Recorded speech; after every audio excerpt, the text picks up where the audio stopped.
Hello and welcome to Business Wrap. I'm Sidhant Sibal and let's begin the bulletin with the top business stories of the day. Independence Day gift to the nation. Petroleum Minister Dharmendra Pradhan says petrol prices will be reduced from midnight of 15th August 2014 in the range of 1.89 to 2.38 rupees per litre. Markets gain for the third day in a row. Sensex gains more than 40 points. Nifty closes above 7,700 levels.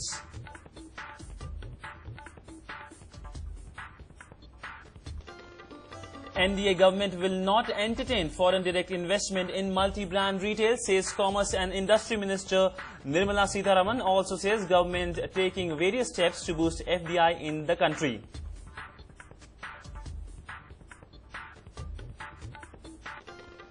And ahead of Independence Day, from Assam to Tamil Nadu, flag business booms. Small and medium-scale industry working overtime to meet the demand.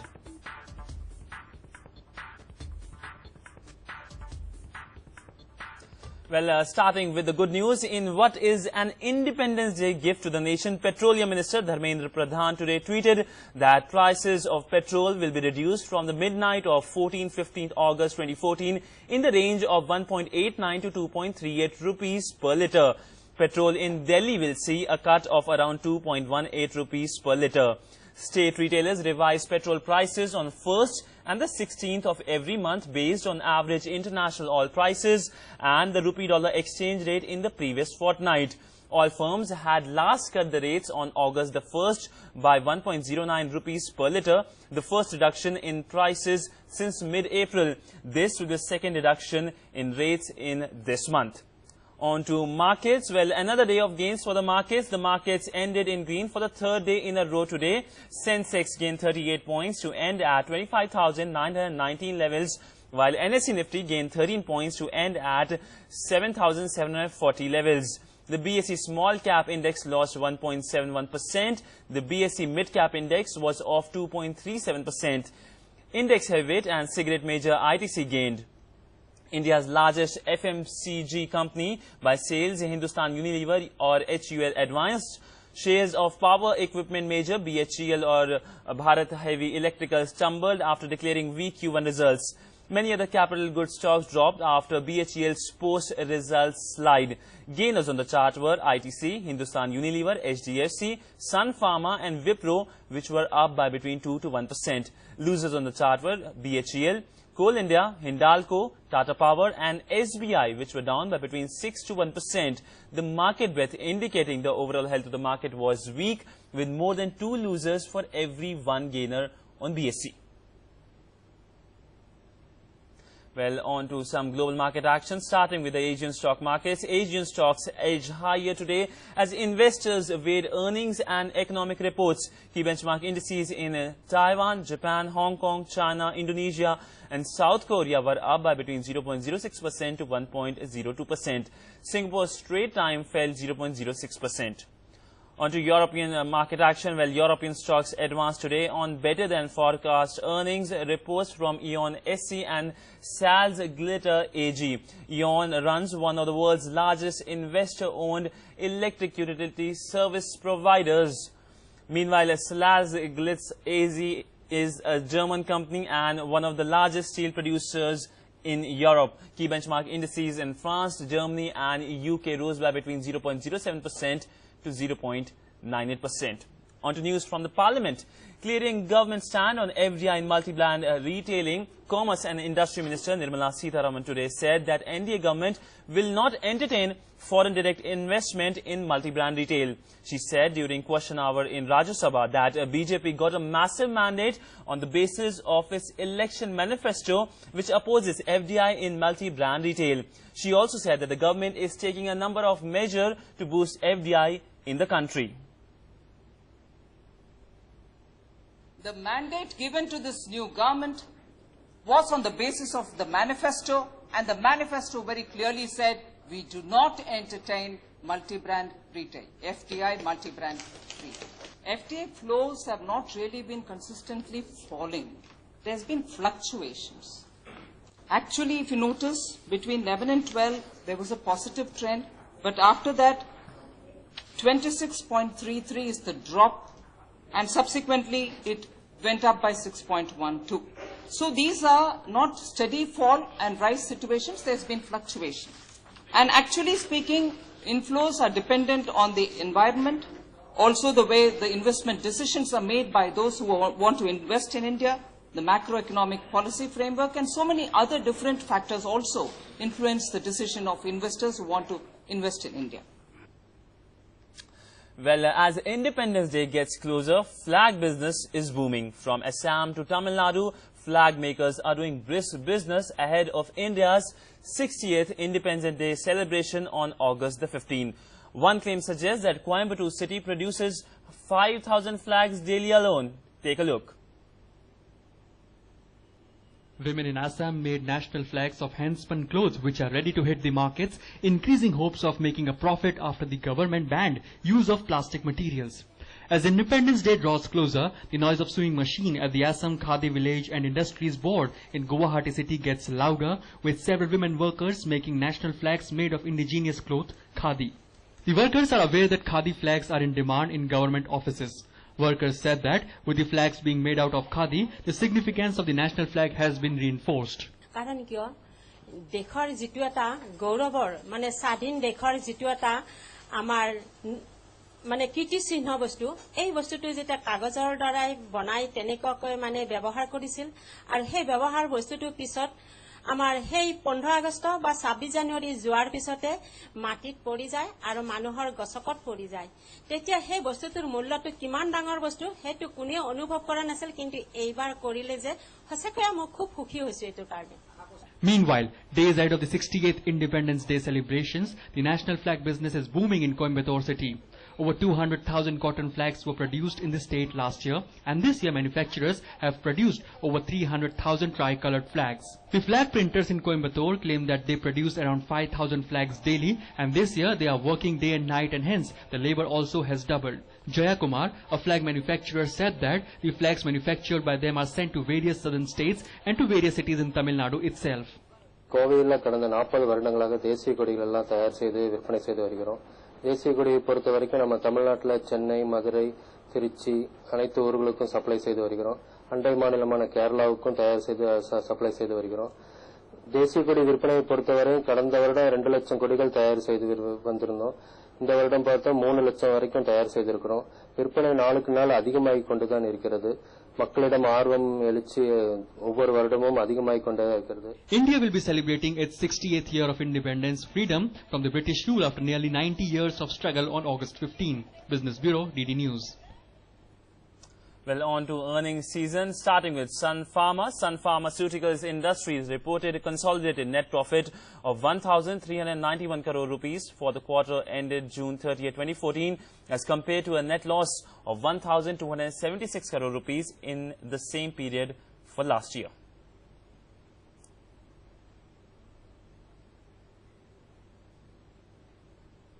Well, NMDC has reported a rise of 21.81% in its standalone net profit for the quarter ended June 2014 at 1,915 crore rupees as compared to 1,572 crore rupees in the same quarter last year. Well, some news from the maximum city. The Bombay High Court has given a green signal to hike the fare of taxis and auto in the city. The minimum auto fare will now go up from 15 to 17 rupees, while the minimum taxi fares will go from 19 to 21 rupees. The new fare came into effect from Tuesday midnight. Here's a special report from our correspondent Shama Mishra. The Bombay High Court recently allowed a fare hike of 2 rupees in both taxis and rickshaws. Let us know from the taximen itself how they find the fare hike of 2 rupees, how they find it on their pockets. 2 रुपए का taxi का fair increase हुआ है, आप satisfied हैं? नहीं, इससे मैं सेटिस्फाइड नहीं हूँ, इसलिए क्योंकि हमारे जो खर्चा है गाड़ी का मेंटेनेंस है, क्योंकि हमारी गाड़ी जो पुरानी थी उसको कैंसिल करके नया किया गया, उसमें बहुत सारे हम लोग के पास कम 4 लाख रुपए कर्जा है। और आज जो हम गाड़ी का इंश्योरेंस, पुरानी गाड़ी का इंश्योरेंस हम 3,000 से 5,000 भरते थे, आज वही हम 15 से 20,000 भर रहे हैं। तो हम इससे मैं उसका मीटर बढ़ा है, उसका हमको खुशी नहीं है, क्योंकि उसका जो गाड़ी का मेंटेनेंस है वो बढ़ा है, उसको हमको दुख है।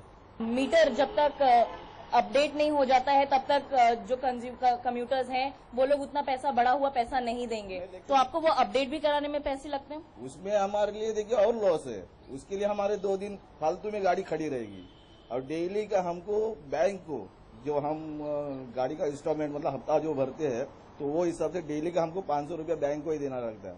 अब देखिए समझो अगर ये मीटर हमको बनाना है तो पहले मीटर वाले के पास जाओ, उधर कतार लगी होगी, लाइन लगी होगी सब गाड़ियों की, तो उधर 1 दिन पूरा जाएगा बनाने के लिए, फिर दूसरे दिन पासिंग कराना पड़ेगा, उस दिन भी गाड़ी खड़ेगी, मतलब 2 दिन और लॉस हो गए। While we spoke about the full taxi men, we are also talking to share taxis over here. Uncle 2 रुपए से भाड़ा बढ़ गया है, शेयर टैक्सी का भी भाड़ा बढ़ जाएगा, कैसा लग रहा है आपको ये बढ़ोतरी? शेयर टैक्सी का भाड़ा बढ़ेगा तो अच्छा है, वैसा तो अभी हम लोगों का 8 रुपया 9 रुपया चल रहा है मैडम, तो क्या है यहाँ भी मिनिमम 8 से 10 रुपया तो भाड़ा होना चाहिए। We spoke to the taxi guys, now we are also talking to the commuters, how they find the increase.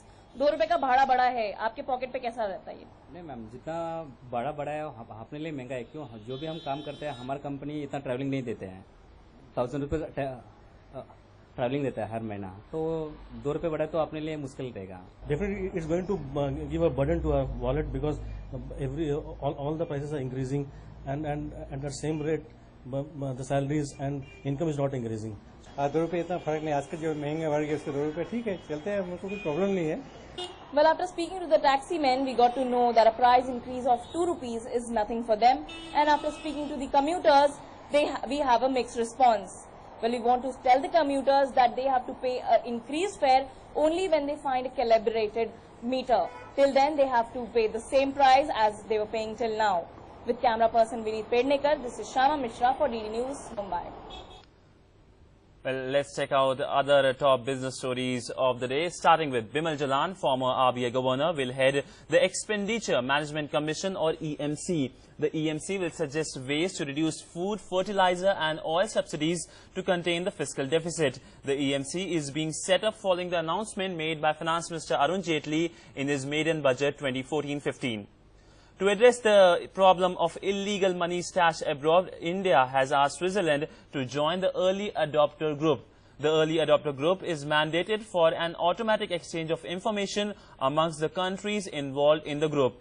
The early adopter group, comprising of 44 countries, including India, early in March this year, committed itself to early adoption of the common reporting standard on the automatic exchange of information related with tax evasion.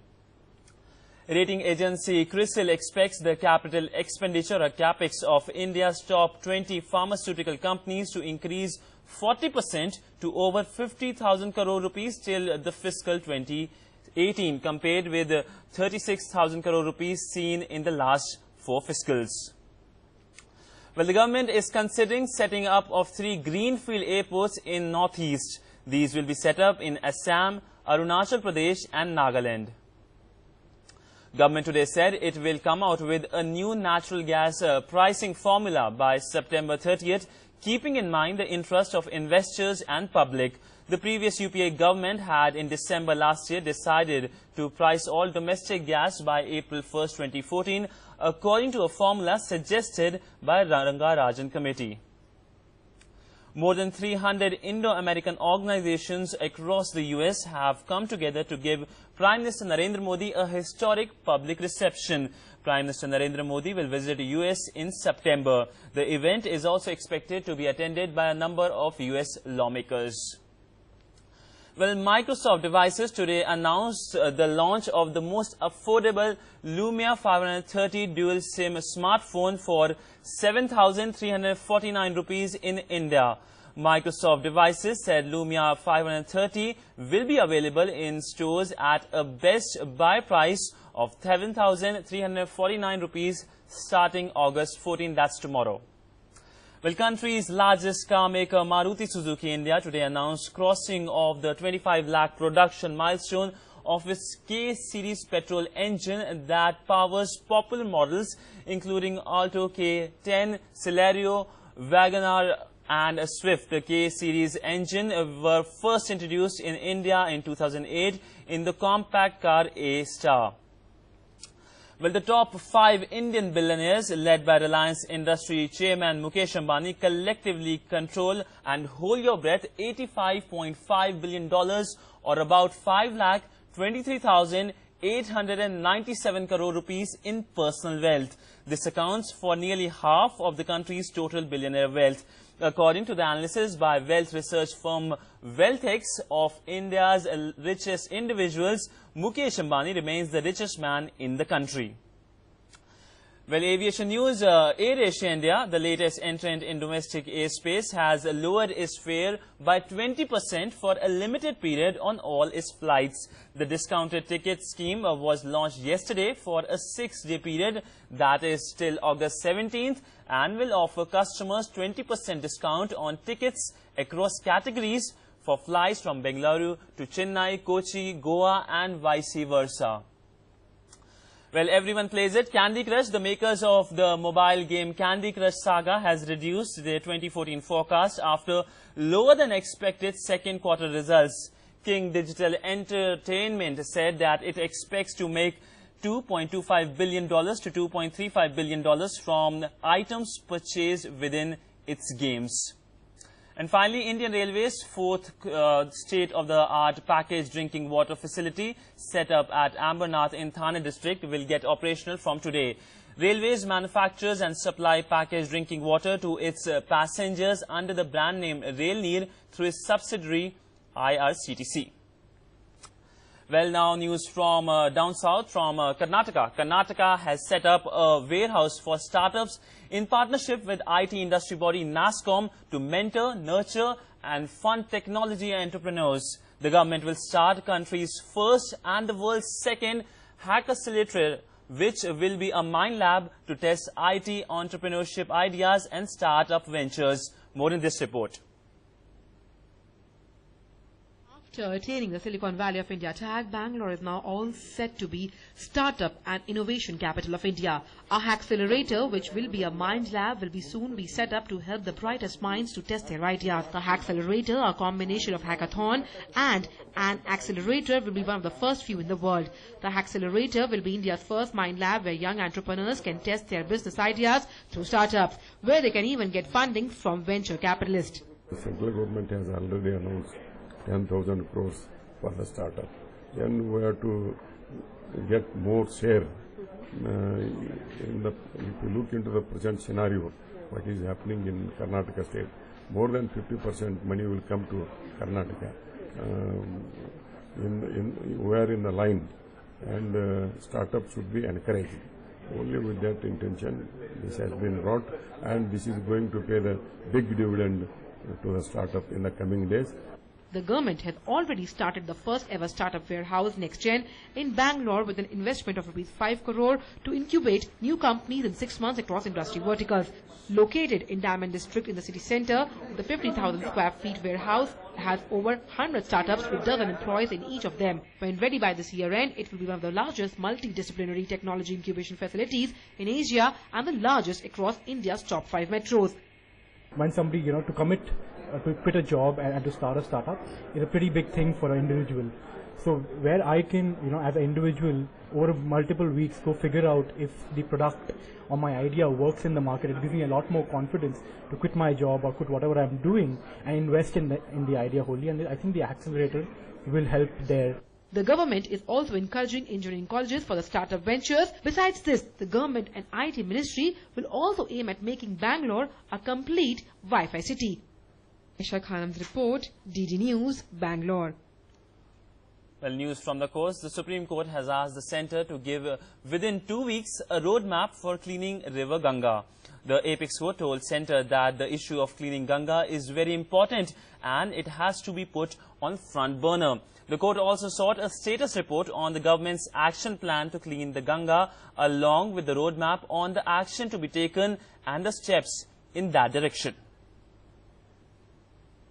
Well, the government today announced the Prime Minister's Shram Award for year 2013. Award will be given to 40 workers employed in the departmental undertakings and PSUs of the central and the state governments and the private sector units employing 500 or more workers. Award will be given in the recognition of their distinguished performances, innovative abilities, outstanding contribution in the field of productivity and exhibition of exceptional courage and presence of mind. Total number of Shram Bhushan awardees are 7. It carries a cash award of 1 lakh rupees and a sanad.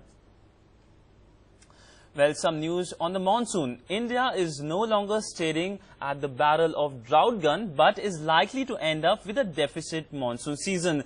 That's the word coming from the Indian Meteorological Department, which puts the seasonal rainfall around 87% of the long period average or LPA with a model error of 4%. The Union Minister of Earth Sciences, Dr. Jitendra, and his monsoon forecast officials have said that the distribution of rainfall is also good and it is helpful for the Kharif crop. We bring you this report. The government weather forecaster downgraded the monsoon forecast for the overall monsoon rainfall from below normal to deficient. However, they have ruled out any drought-like situation. The IMD in its latest forecast predicted that rainfall over the country as a whole is likely to be 87% of the long period average during the entire monsoon season. Minister of Earth Sciences Dr. Jitendra Singh said that the latest forecast was a downgrade revision from the previous forecast of 93% that was given at the onset of monsoon in the month of June. But it was nowhere near as bad as the farming community had feared. No, I just want to reassure through your medium all the viewers and the countrymen in general that if in the month of June there was some deficiency noticed in the monsoon levels, it showed a significant improvement after 15th of July, and the prediction as of today for the next 2 weeks of August and for the month of September is that the long period average would be around 95 to 96%, and therefore there is no reason to be alarmist or to get into any kind of speculations regarding drought, etc. The downgrade from 93 to 87% of the long period average was done due to the shortage of rain during the month of June, which was just 43% of the long period average. The minister, while releasing the IMD forecast figures, also emphasized that the distribution of rainfall was also expected to be good, a parameter which brings hope for Kharif crops, sowing of which has gradually been improving since July 10th. On the other side, it is the Agricultural Ministry which has to decide on the drought. Though the Agriculture Ministry has kept its contingency plan ready, no states have so far declared drought in the respective regions. On the whole, better rainfall can be expected in the coming 2 weeks, which would shrink the seasonal rain deficit further. Venkatraman's report, DD News. So, no panic situation on the monsoon front. Well, moving to the telecom space and, well, media space basically, in a bid to check influence on news and views, TRAI on Tuesday suggested barring political parties from entering into broadcasting space, while it recommended several restrictions on the corporate houses in this regard. The recommendation will become policy if the Information and the Broadcasting Ministry accepts TRAI's recommendations. India has more than 850 television channels catering to the country's population of more than 1.2 billion. Ensure plurality of news and views, broadcast regulator TRAI on Tuesday suggested restrictions on political bodies and corporates entering the television and newspaper business. It said entities such as political bodies, religious bodies, urban, local, Panchayati Raj and other publicly funded bodies, central and state government ministries, departments, companies, undertakings, joint ventures and government-funded entities and affiliates should be barred from entering into broadcasting and TV channel distribution sectors. TRAI said that pending enactment of any new legislation on broadcasting, disqualifications for entity including political bodies and religious bodies which it has recommended to be barred from entering media should be implemented through executive decision. With respect to media regulator, TRAI said that government should not regulate the media and there should be a single regulatory authority for TV and print mediums.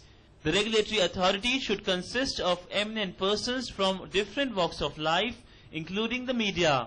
It said that media regulator should be manned predominantly by eminent non-media persons. On paid news, TRAI said that both media organizations and persons like an MLA or MP paying for the favorable news should be held liable and not just the politician. It also recommended that in case of advertorials, a clear disclaimer should be mandated to be printed in bold letters stating that the content has been paid for.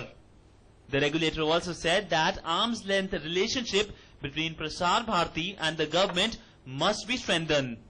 Sidhant Sibal's report, DD News, New Delhi. Well, now on to some international news story. Japan's economy contracted by an annualized 6.8% in the second quarter of the year. This is the biggest fall since 2011, when the country was devastated by an earthquake and tsunami. The shrinkage was largely in response to a government sale tax which held back consumer spending. The economy grew by an annualized rate of 6.1% in the first quarter of this year. Japan's economy is suffering its worst slump since the March 2011 earthquake. After a high-profile start to Abenomics, the slowdown could be worrying proof his economic plan is running out of steam. Well, maybe not.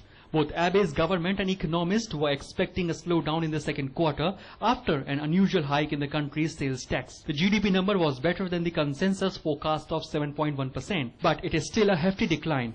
And it raises the question of how much and how quickly the world's third biggest economy can make a comeback. Recent indicators suggest the recovery is still patchy, with consumption still lacking momentum and exports a major weak spot. That's prompting economists to lower their growth projections. Recent market moves suggest people still have faith in Abenomics and the BOJ's bazooka stimulus. But if the economy fails to recover much from here, it won't take too long for investors to give Abe the cold shoulder. Business Bureau, DD News. Well, time for the recap of the top business headlines. Independence Day gift to the nation. Petroleum Minister Dharmendra Pradhan says petrol prices will be reduced from the midnight of 14